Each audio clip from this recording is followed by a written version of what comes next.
Hey there, from the heart, August 27th, the joy of Christ's fellowship in heaven. 2 Timothy 4, verse 8 says, "There is laid up for me the crown of righteousness, which the Lord, the righteous judge, will give me on that day, and not to me only, but also to all who have loved his appearing." While sitting around the communion table, Christ spoke words of intense interest to his disciples. He was soon to pass through scenes that would be to them the severest test. Not only did he see distinctly his own humiliation and suffering, but he saw also the effect that this would have upon the disciples. He would not leave them in darkness regarding his future work. He knew that in their sorrow they would be assailed by the enemy, for Satan's craft is most successful when carried on against those who are depressed by difficulties.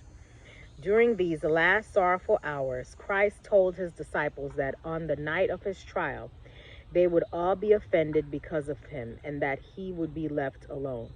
He told them that for a little while after his death, they would be sorrowful, but that their sorrow would be turned into joy. He told them that the time was coming when they would be put out of the synagogues, and that those who killed them would think that they were doing God's service. He stated plainly why he told them these things while he was yet with them, that when his words were fulfilled, they would remember that he had told them of them before they came to pass, and thus be strengthened to believe in him as their Redeemer. Christ's statements saddened and amazed the disciples, but they were followed by the comforting assurance, "Let not your heart be troubled. You believe in God, believe also in me. In my Father's house are many mansions. If it were not so, I would have told you. I go to prepare a place for you, and if I go and prepare a place for you, I will come again and receive you unto myself, that where I am, there you may be also." Not only to the disciples, but to us are these words of comfort spoken. In the last scenes of this earth's history, war will rage. There will be pestilence. We're dealing with COVID and monkeypox.